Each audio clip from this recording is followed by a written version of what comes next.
Salut à tous, c'est BizBiz. Alors aujourd'hui l'épisode 965 du Zap Image. Avant de commencer l'épisode du jour, aujourd'hui vous savez qu'on est le vendredi noir, donc c'est le Black Friday. Et le site de maillot de foot que je vous propose fait une promotion aujourd'hui. Donc déjà le coupon BizBiz de réduction passe de 15 à 20% de réduction. Et pour ceux qui passent une commande aujourd'hui, vous recevrez un maillot gratuit. Voilà, si vous faites une commande en dessous de 100 euros et pour les commandes de plus de 100 euros, vous recevrez 2 maillots gratuits. Donc voilà la promotion aujourd'hui. Donc tout se passe en description.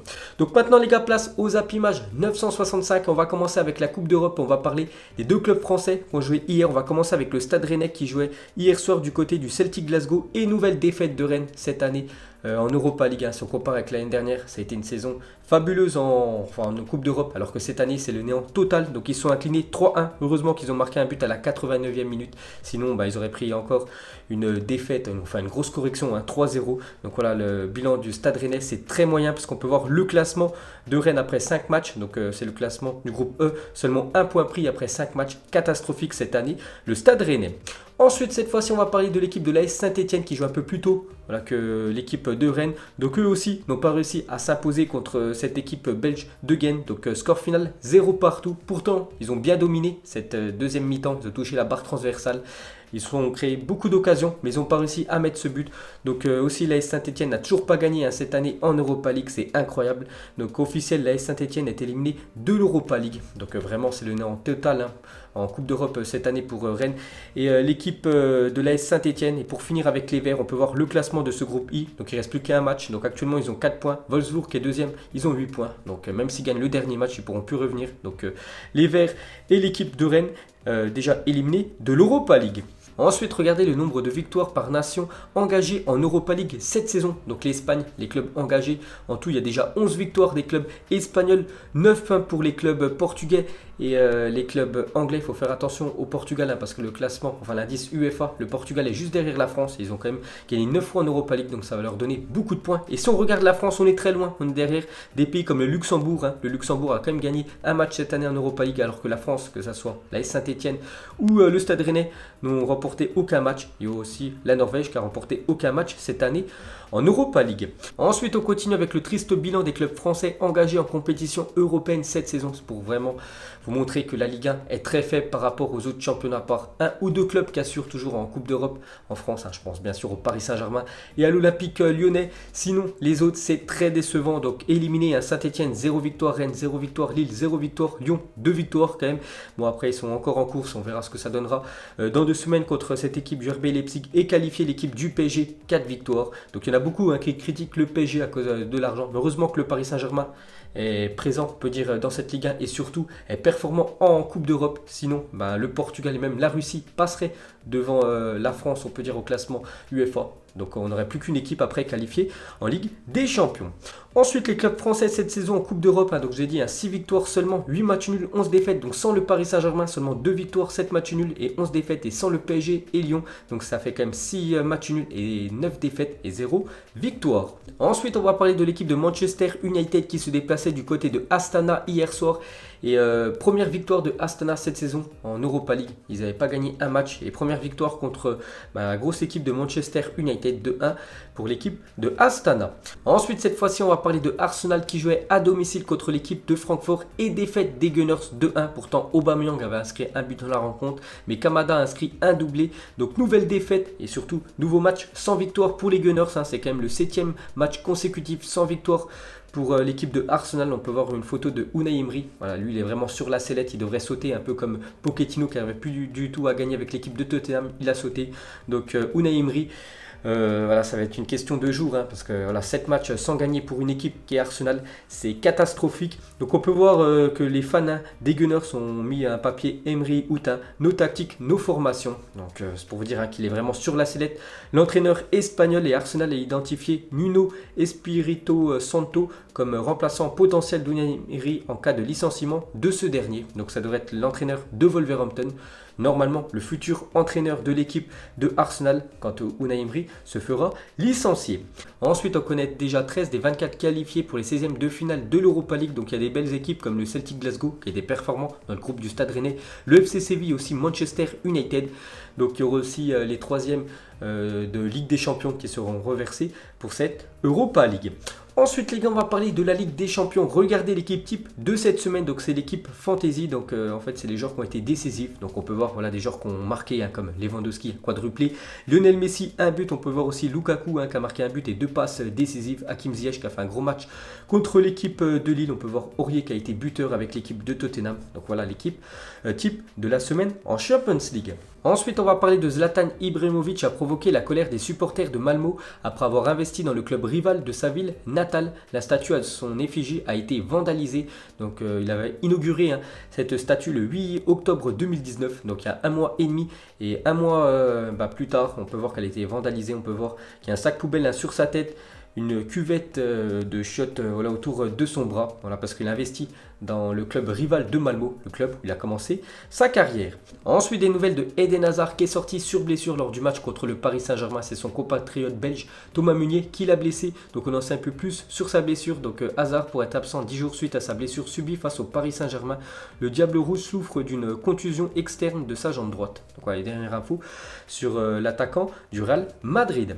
Ensuite, on va parler d'un autre blessé. Donc c'est Ousmane Dembélé, on en a parlé hier. Donc Clément Lenglet, il a dit: je n'ai pas vu Dembélé après le match, mais je l'ai vu quitter le terrain en pleurant. Je le plains parce qu'il essaye d'être en bonne forme physique pour pouvoir jouer tous les matchs, mais il vient de se blesser une fois de plus. Hein. C'est vrai qu'il est souvent blessé depuis son arrivée en Espagne, Ousmane Dembélé. Donc pour être éloigné des terrains pendant 5 semaines suite à sa blessure, donc il devrait plus rejouer sur cette année 2019. Il devrait faire son retour en 2020, Ousmane Dembélé, après sa blessure contre l'équipe de Dortmund en Ligue des Champions. Et pour finir avec lui, on peut voir qu'il s'est blessé à 8 reprises en 2 ans avec le Barça. En seulement 2 ans, 8 fois il a été blessé, Ousmane Dembélé. Et surtout on peut voir le nombre de jours qu'il a loupé, plus de 255 jours d'absence pour Ousmane Dembélé avec l'équipe du FC Barcelone.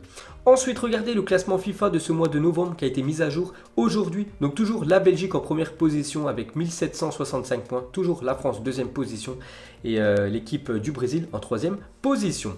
Ensuite, on va parler de Gianni Infantino. Donc, c'est le président de la FIFA, souhaite créer une ligue africaine avec les 20 meilleurs clubs d'Afrique pour porter le football africain au sommet du monde. Une telle ligue peut générer au moins 200 millions d'euros de revenus. C'est ce qui la place dans le top 10 mondial du jour au lendemain. Bon, après, il pense vraiment à l'argent, hein, parce que voilà, il dit que c'est vraiment pour générer de l'argent, mais ça pourrait faire du bien quand même aux clubs africains, parce qu'on parle rarement voilà, des meilleures équipes africaines. Donc, il pourrait avoir une ligue des 20 plus grosses équipes africaines. Ça serait comme une Ligue des Champions et bien sûr ça mettrait en avant le football africain. Ensuite on va parler du jeune crack portugais Félix et c'est officiel, remporte le prix du Golden Boy 2019. Donc le Golden Boy c'est le ballon d'or junior et c'est le jeune portugais, l'attaquant de l'Atlético Madrid qui remporte ce trophée. On peut voir le top 10 hein, du Golden Boy 2019. Donc Félix a récupéré 332 voix, donc c'est du double hein, par rapport au deuxième. C'est Jadon Sancho qui a terminé à la deuxième position, Havertz à la troisième position. Donc il y avait un Français voilà, parmi les 20 nominés, donc c'est Matteo Guendouzi, seul Français parmi les 20 finalistes. Donc lui termine avec 9 voix, donc il termine à la 17e place de ce classement. Et pour finir avec ce ballon d'or junior, regardez les derniers vainqueurs. Donc par exemple l'année dernière c'est le défenseur néerlandais Matthijs de Ligt qui avait remporté ce trophée. Il y a 2 ans c'est Kylian Mbappé. On peut voir que Martial et Pogba eux aussi ont remporté ce Golden Boy. Ensuite il y a 14 ans jour pour jour, Ronaldinho qui était au top de sa forme et au top de sa carrière remportait son ballon d'or. Donc il a remporté un ballon d'or, c'était il y a 14 ans jour pour jour aujourd'hui. Donc immense respect à Ronaldinho. Et l'année d'après c'est un défenseur, donc le dernier défenseur à avoir remporté ce trophée du ballon d'or, c'était il y a 13 ans jour pour jour et c'est Fabio Cannavaro qui a eu ce ballon d'or. Bon après son équipe nationale de l'Italie avait gagné la Coupe du Monde cette année-là. Ensuite on continue avec le ballon d'or. Donc vous savez que lundi c'est la remise et la cérémonie du ballon d'or 2019. Donc quelques déclarations de footballeurs par rapport à ce ballon d'or. Donc pour Mbappé le ballon d'or devrait être remis à Lionel Messi. Donc je ne l'aurai sans doute pas cette année. Il y a d'autres prétendants à mes yeux. Messi est le grand favori sur un plan individuel. Il a encore été le plus fort. Donc pour Mbappé, ça doit être Messi qui doit être récompensé lundi soir. Ensuite, cette fois-ci, une déclaration magique de Pep Guardiola, l'entraîneur de Manchester City. Il a dit: je suis sûr qu'ils donneront le ballon d'or à Messi dans un premier temps, puis ils vérifieront le VAR et le donneront à Virgil van Dijk, voilà, qui mérite aussi ce ballon d'or. Donc on continue avec ce ballon d'or 2019.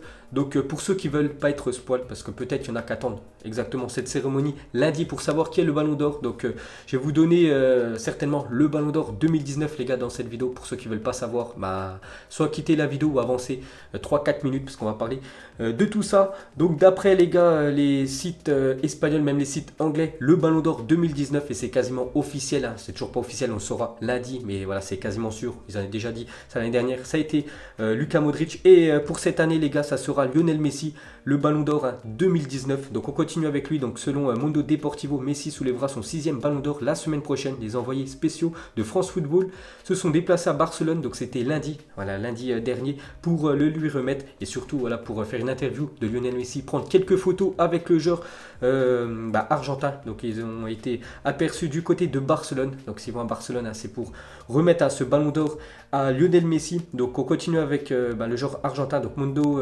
Deportivo indique que la délégation de France Football a réalisé cette semaine une interview et les photos de Lionel Messi qui feront la couverture du magazine mardi prochain. L'Argentin a d'ores et déjà installé son trophée au musée de sa maison aux côtés des 5 précédents, parce qu'il a déjà gagné 5 ballons d'or. Ça sera le 6e Ballon d'Or pour lui lundi soir à 19h exactement. Donc on peut voir aussi des autres sources hein.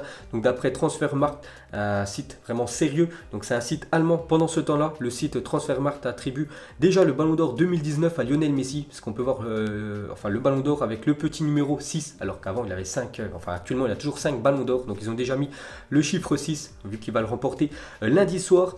Et pour finir avec ce Ballon d'Or, de toute façon on va en reparler d'ici là, avant lundi. Donc pour l'instant, selon Mundo Deportivo, le podium du Ballon d'Or France Football 2019, donc déjà je vous ai dit, hein, Messi en première position. En deuxième position, normalement ça sera Virgil van Dijk, le défenseur néerlandais. Et en troisième position, Cristiano Ronaldo. On peut voir un joueur qui manque par rapport à ce podium, c'est Sadio Mané qui ne devrait même pas terminer sur le podium. C'est quand même un sacré scandale. Donc moi j'avais dit, hein, j'avais mis Messi en première position, Mané en deuxième et Virgil van Dijk en troisième position. Mais le joueur sénégalais ne devrait même pas terminer sur le podium 2019.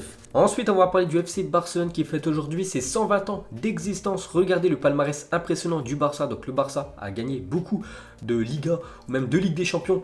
On va dire ces 20-30 dernières années, alors qu'au début de l'existence du club, il y a plus de 120 ans, voilà, c'était un peu galère pour gagner des trophées. Donc en tout, 23 Ligas, 27 Coupes du Roi, 15 Super Coupes d'Espagne, on peut voir aussi 5 Ligues des Champions pour le club Blaugrana. Ensuite, une déclaration de Jürgen Klopp, il a dit « Je n'achète pas de superstars, je les fabrique ». Donc on peut voir les 3 joueurs offensifs de l'équipe de Liverpool. Donc c'est vrai que Liverpool, ils n'ont pas l'habitude d'acheter des joueurs très chers comme le Paris Saint-Germain, Manchester City par exemple.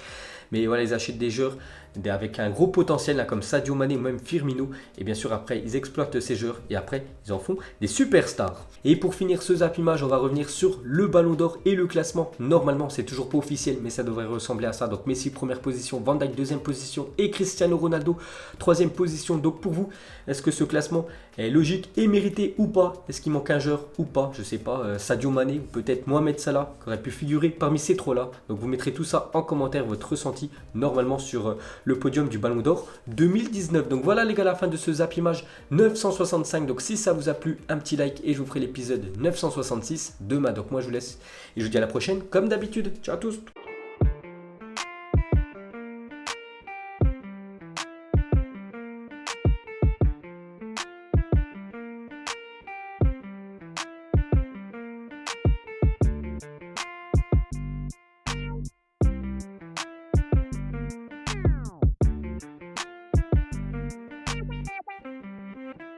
Non-committal.